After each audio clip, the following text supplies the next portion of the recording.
Hello, I'm Teacher Robin. Welcome to another live streaming class. If this is your first time to join us, let me explain how the classes work. Today, we're going to talk about how to negotiate in English. So if you have a question during the class, you can write your question in the comments, and I'll be checking your comments as we go along. So feel free to write any question that you have, or just to say hello, feel free to write it in the comments.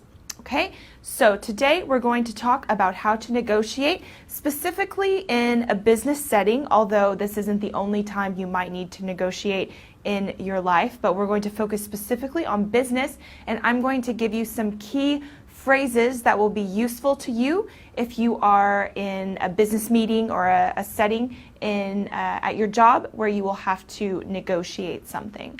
Okay, so to start, how should we start negotiating? You always want to have a positive attitude, and that is something that the other people who you are talking to will see, okay? You want that to reflect in your conversation. So let's look at a few examples of some positive ways that you can start a conversation when you are trying to reach an agreement, negotiate about something, okay? For example, our goal today is to find a solution that suits both parties. So this phrase, to suit both parties, means that both groups involved are satisfied with the result of the negotiation. Okay, so you're looking for something that makes everyone happy.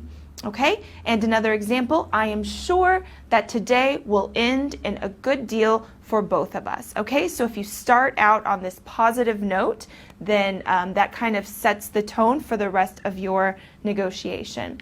Okay, next, as you are talking about whatever the topic is, you want to make sure that you listen and ask questions if necessary. So, for example, what are we hoping to achieve today? Okay, so make that clear. What is the point of this negotiation? Okay, if you have a question, you can ask someone, could you be more specific? Like, could you give me more details about what it is that you're looking for? Do you have a suggestion? Okay, so you can make suggestions, and then you can ask the other people in the group, do you have suggestions? What are you proposing? Okay, so this is kind of another way to ask that. And how much are you willing to compromise? Okay, so when you compromise something, it means that maybe you give up something that you want in order to get another thing. So when you reach a compromise, it means an agreement where you each kind of give and get something. All right, so these are some different ways that you can actively listen and ask questions during a negotiation. And I see that a few people are joining us already. Hassan, Hamid, and Mofta, say hello. So hello, thank you for joining. I hope this is useful for you. And again, if you have questions, be sure to write them in the comments. Okay, so let's continue. My clicker has not decided to stop working. Just one moment. All right, there we go. Okay, yeah, here we go. Make a proposal, that's next, thank you.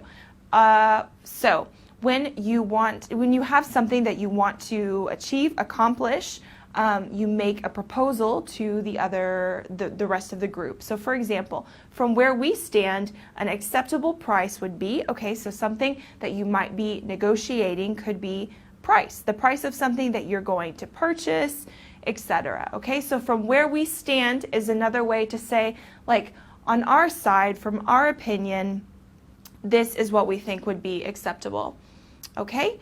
Another example, our absolute bottom line is, so if you're talking about pricing, for example, that means the lowest that you would pay or the lowest that you would be able to negotiate something. So bottom line is like the end point, the extreme as far as you will go.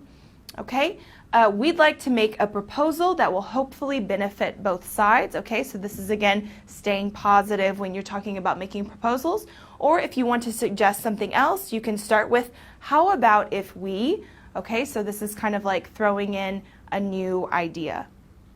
Okay, make a proposal. So sometimes people will make a proposal and it's not satisfactory for you and you have to reject it. Okay, so here are some ways that you can reject someone's proposal while still being polite, in a business kind of setting. For example, I'm afraid it is totally out of the question, which means I'm sorry, I cannot accept what you have just offered. Okay, I understand your point, but, okay, so then you give them the reasons why you cannot accept this, why you have to reject the proposal. I'm afraid we have some reservations on that point. So if you have reservations about something, it means that there are certain points that you are worried about, that you're not sure about. If you have reservations, it means you're not 100% okay with what's been suggested. Okay, another example, I can see what you're saying, but, or I think that we would reach a better agreement. Okay, so here's where you have to actually use those negotiation skills when you reject a proposal. Okay, so if you reject a proposal so that your negotiation is not a disaster, you have to offer a compromise. Okay, so you can actually reach an agreement.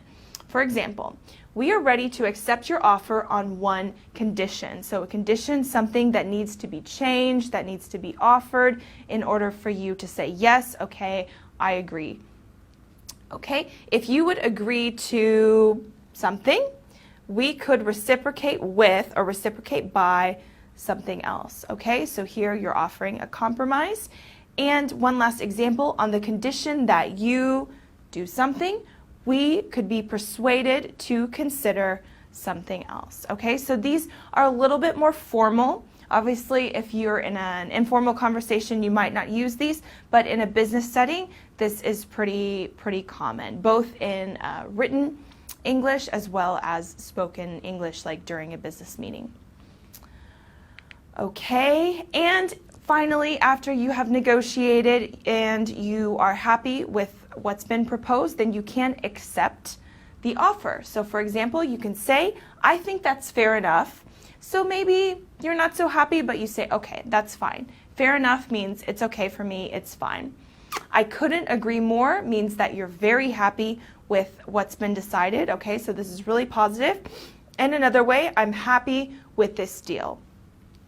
Okay, so after you have reached your agreement, then you'll want to conclude the negotiation. So it's really important to review everything that you've just discussed. Okay, maybe you've written it down and you want to go over it again. So for example, let's look at the points we have agreed on. So then you say, okay, item 1, you're getting this, item 2, I'm getting that, etc. So make sure that it's really clear.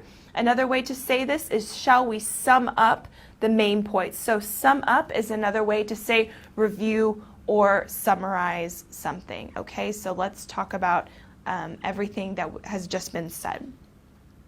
Okay, so now that we've gone through the different steps of negotiation, I want to ask you to participate in the comments. So I want to know about your personal experience with negotiations.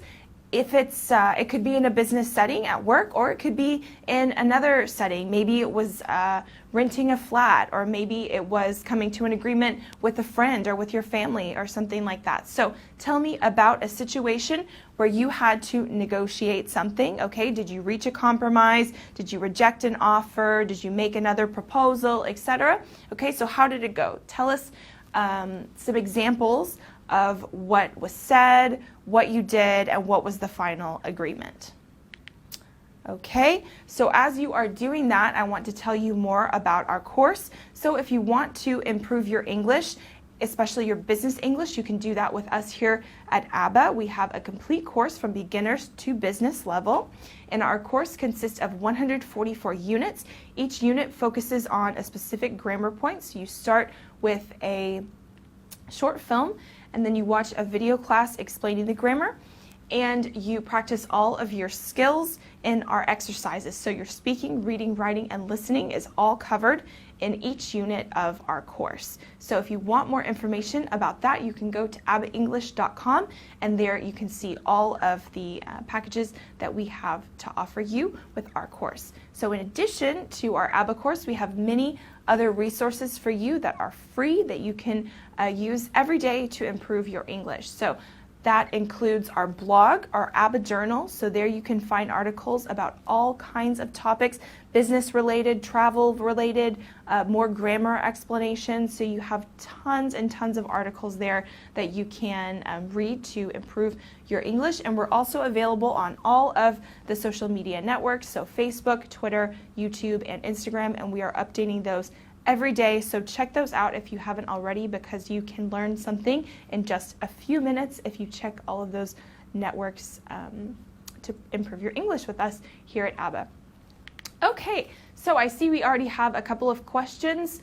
Kumar wants to know how to improve your written English. Okay, so one thing that you need to do to improve your writing is improve your reading. So if you read some examples of, it depends on what exactly you're wanting to write. Is it a business email? Is it a letter to a friend? Is it a story? Are you looking to become a writer? So depending on the kind of writing you're looking to do, I suggest get a notebook and practice. So give yourself kind of some prompts, like if it's writing an email, okay, I'm going to write an email to my boss asking for this, this, and this.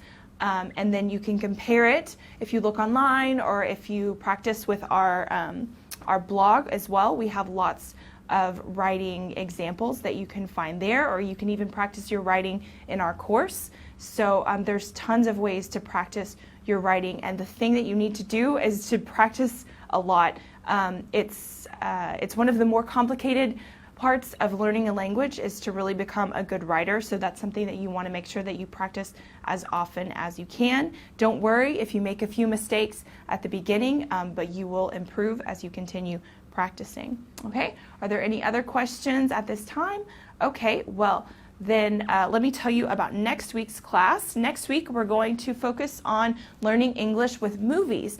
And we've chosen some movies that are great, especially if you have around a B1 English level. So more or less intermediate level. These are movies that you're going to be able to understand the majority of what the movie is saying if you have a B1 English level. So we're going to go through some movie recommendations. There's a variety of different movies, and this is another great way to practice your English, to practice your listening, and you can even practice your speaking as well if you imitate what the actors are saying in the movie. So this is a great way to practice as well. So again, if there are no other questions, then I'd like to encourage you to write them in the comments. If you think of something later, or you're currently writing your answer, then I'll be happy to read your answers later on. I'll be checking Facebook throughout the day. So please do share your negotiating experience in English. And I want to thank everyone who has participated in today's class. I hope it was useful for you, and you can use some of these phrases, keywords in your next negotiation situation. So join us next week when we're talking about movies, and have a great rest of your day. Thanks again, and I'll see you next time. Bye.